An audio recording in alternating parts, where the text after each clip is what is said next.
started sending inappropriate texts and things like that. And so it's like, what are some things that we can do to protect our marriage when you see that that's going on? Just because you have a child with that person doesn't give them, quote unquote, the ability to just walk in your house without knocking. Some signs of enmeshment can be lack of personal boundaries, overly dependent relationships. Most of the time in relationships that involve enmeshment, not everybody knows it's bad. Your blended family has a 100% chance of success when you do it God's way. We are Blended Kingdom Families, and we want to provide biblical resources to heal and restore families with a message of hope for the next generation.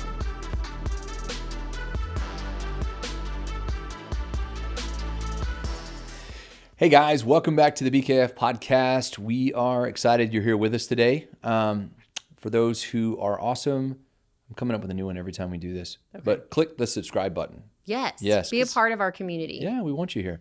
So we're following up. We did a podcast on enmeshment and really kind of focused on kids and how that worked out. But right at the end, we touched on enmeshment with ex-spouses being enmeshed with maybe it's a codependency relationship with your new spouse. Yeah. You know, like my ex is too close. Their ex is too close. Their ex is too close. Yeah, and we see this a lot. Yes, we want to have great co-parenting relationships, but there is a boundary that can be crossed where you have a spouse that, there's still maybe some emotional connection there. We see this a lot with couples that, especially one couple that we've been coaching, and this person's spouse, their former spouse started sending inappropriate texts and things like that. And so it's like, what are some things that we can do to protect our marriage when you see that that's going on? And work through that, because that can be really hard. Yes, you want to have a great co-parenting relationship and you want everybody to get along. Yeah. But also, there was a previous marriage there that involved intimacy in so many different aspects, emotionally, physically, spiritually. And you may divorce and have a great relationship, but if those enmeshment and ties are still there, it's always great to work through those things so that is not affecting your new marriage. I think this happens so much more than we talk about. I really do. I think so many blended families we talk to, and if you say, hey, what's the relationship like with their ex-spouse? One or both of them are going to have issues. Like they're too involved, or there's too many messages, or we were talking to another couple and they're like, we get 20 messages a day from them, and it's not just like, as you said, it may not be an emotional enmeshment, but it's like there's no boundaries that exist. Yeah. And they're also, and coupled that with a lot of pain and a lot of trauma and probably anger that's coming in, especially if you're in that, newly blended season, 1 to 3 years, and you're kind of like, you came out of a trauma type, divorce. And so there can be such a negative enmeshment that's basically affecting you and your spouse. So we're going to talk, maybe what that looks like in different phases. And we're also going to talk about, how to put some guardrails on that. I don't know, we talk about our situation. We've been married 10 years. And so I'm trying to think of like enmeshment scenarios, maybe like when we first got married, what they look like. I don't know that we've had any enmeshment scenarios other than like your mom. And that was really like, we had to, we were her caretaker, so to speak, after your dad passed. I think what I want to hit on is that, there have been people that have reached out, and it's a situation where like the wife is looking at husband's text with his former spouse, and she's seeing that there seems to be a very flirtatious or an emotional connection still there. And then there's some insecurity in their marriage. And I think that's really the enmeshment that we're talking about here, because that's what enmeshment is. It's when you are overly inserted into a relationship. And so whenever you've experienced divorce, you're now in this new marriage, you want, and it should feel like this is exciting and this is fun, and you don't want to have any insecurities. It's protected. And whenever you're experiencing your spouse and their former spouse having And it could be your own personal insecurity when you're seeing them have like a very successful co-parenting relationship. You could see it as, oh my gosh, like they're too emotional or they're too connected. So I think that's where like you and your spouse, you have to talk through that. And if there is some flirtation going on, or, if you're seeing through the text messages, they're inappropriate, you know, that's when, you've got to start setting up some boundaries, and boundaries are good. Yeah. It can protect your marriage, like you said. And one of those is, we always say, put your, if it's a co-parenting relationship, put all the spouses on there so everybody can see it and hold one another accountable. Let me ask you a scenario question. Just kind of, and we kind of looked at the flirtatious side, but I want to look at a different side. If I came to you one day, and this is purely theoretical, it never happened, but if I came to you one day and I said, your ex-husband and I were talking, and he really suggested that I do this and it'll make our marriage better.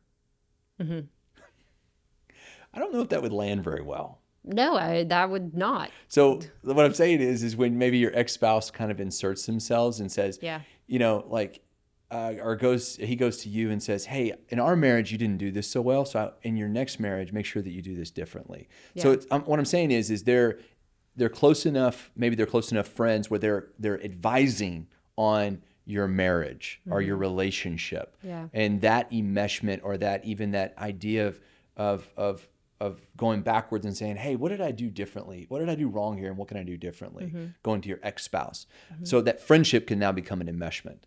I know that occurs in blended families. I'm just trying to figure out, like, what's the best, how do you go about approaching that in a way that is respectful as spouses? Yeah. I think it starts with communication, and I think you and your spouse have to sit down and decide together what is appropriate and what is not appropriate, and then create those boundaries and guardrails, so to speak, around that.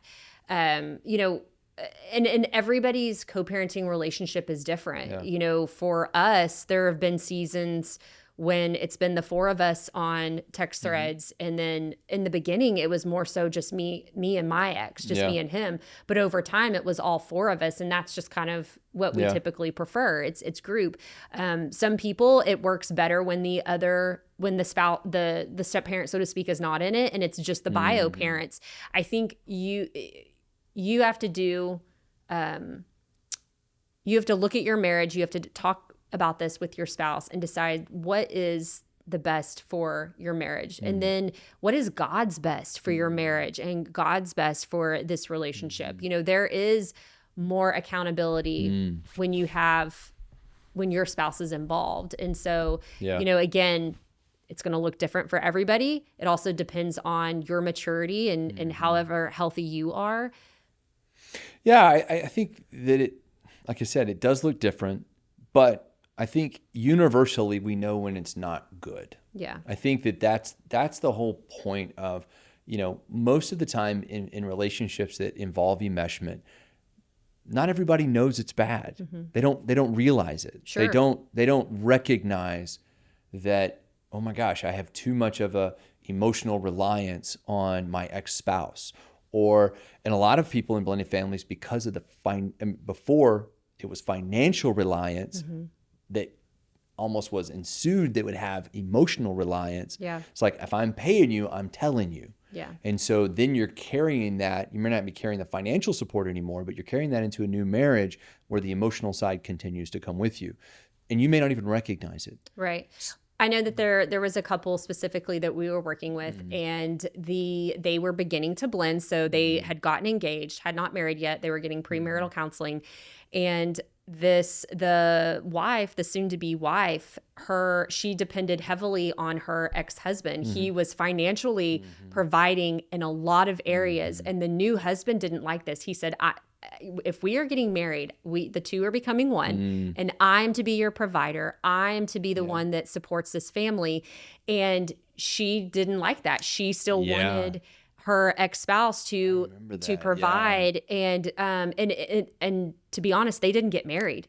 That was the separating. That was the separating point. That enmeshment was so intense that they refused to break it off. They refused to break it off. And so, I think what we're trying to say here is that you don't want that to be a cause or to be a factor in your marriage that one is going to separate you from your spouse. So the enemy will use that. But when you're coming together in covenant and in union and in marriage, it's the two of you and God. And anything else like that you bring, I mean, it can cause room for chaos. It can cause room for insecurity. It can cause room for just things to go awry, so to speak. Yeah. Well, and we talk about boundaries and we talk about guardrails. In our book, Blended and Redeemed, we set out, and kind of talked about some rules we have for our marriage. And these rules can apply in a lot of areas, but I'm going to apply them to the areas of enmeshment. So number one is we want to make sure that we're both comfortable with every interaction that we have. Yeah. So, part of our rules are, we don't text members of the opposite sex. We make sure that we're on group threads together. We want, transparency in all of our communication. So passwords and, all that stuff is very accessible. We make sure that we guard our alone time. So we don't, we don't ride in cars with members of the opposite sex by ourselves. And these things can be passed on and can include ex-spouses. Ex-spouses are not discluded from the rules of our marriage. Sure. Like, in fact, they are absolutely just as relevant as anybody else. So just because you have a child with that person doesn't give them, quote unquote, the ability to just walk in your house without knocking. Because of your new marriage, there are rules that are applied to them. Yeah. And so, those kind of boundaries, I was thinking about technology boundaries, thinking about, what are the ones am I missing here? Well, I think there's also boundaries around the conversations that you have. Yeah. Like, you and I are very, Scott and I, and this is just us personally, you guys, but we are very, we keep our circle close and we keep our information in between us. So it's not, I know that there's a lot of people that have great relationships with their former spouses. And like you said, there's oversharing or they feel like they can give advice or like, hey, you used to do this, like, don't do this with your new spouse. And just protecting your information, protecting those conversations, because you want to protect your marriage. Well, I can imagine, me going to your ex-spouse and going, hey, I'm having a problem. Can you help me out with this? Or can you tell me about what your experience was? Yeah. That's enmeshment. Yeah. And I want everyone to understand, like, there's a difference between having a friendship and a great relationship with your ex-spouse. We're talking about enmeshment when you are still reliant on this other person emotionally, physically, financially, where there are feelings that are interjected and where you are reliant upon them. Yeah, that's where it starts to get unhealthy and the breakdown starts to happen. Yeah. That's where it's just a greasy slope that keeps going down and gets worse and worse and worse. And ultimately what you're doing is dishonoring your marriage. You're dishonoring the relationship that you have, the covenant that you have with your spouse. And you're not taking full advantage of what it's meant for. Yeah. God designed that marriage. He gave you priorities. He gave you a kind of a roadmap to say this is how a successful marriage works. Yeah. And what we don't want is, we understand that when you share children, you have a connected bond with that person for as long as life goes on. But reliance and the need to rely on each other, or vice versa, if that person relies on you, it just becomes an unhealthy enmeshment that will eventually kind of rot your current marriage from the inside. And that's what we want to avoid. That's what we want you to be aware of. Yeah. And I think, if you're wondering, like, am I enmeshed with my ex-spouse? Or is there maybe an enmeshment with me and a child in the family? Some signs of enmeshment can be lack of personal boundaries, overly dependent relationships. So like we were just talking about, you're dependent upon this relationship. Inappropriate closeness, such as having overly intimate conversations about their lives. This is where we were talking about where you're sharing stuff about your marriage with your ex-spouse, maybe. Yeah. Emotional manipulation. And this can come from a parent to a child, or even ex-spouse to spouse, ex-spouse. Feelings of obligation toward the other person. And so these are just some things, you guys, if you're wondering, those are just some questions to ask yourself, like, hey, and if any of those kind of like, you're like, ooh, yeah, that didn't sit well with me. Maybe that's something to sit with the Lord with and ask, and go to your spouse about it. Be like, hey, I'm feeling like maybe, we're a little too close, or, hey, I just want to be honest and ask for your forgiveness. I had a conversation with my ex about us, and I'm feeling really guilty about it. I shouldn't have shared that information. Having that open, honest, transparent, and vulnerability, and being able to ask for forgiveness, and just bring that out to the light, you guys. Sometimes we don't even realize we're doing it, or that we're in it. Like, again, you may not even know that you're enmeshed.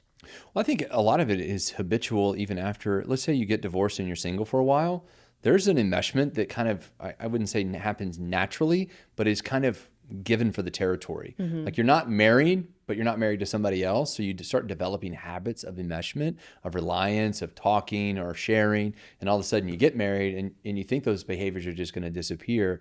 And so I hope if you're listening to this and you're like in the pre-marriage state, that's what we want to encourage you. That's why pre-marriage counseling is so important. Yes. Like, you got to get things in the open and talk about them, because I'm going to tell you, the habits that you bring in are not good.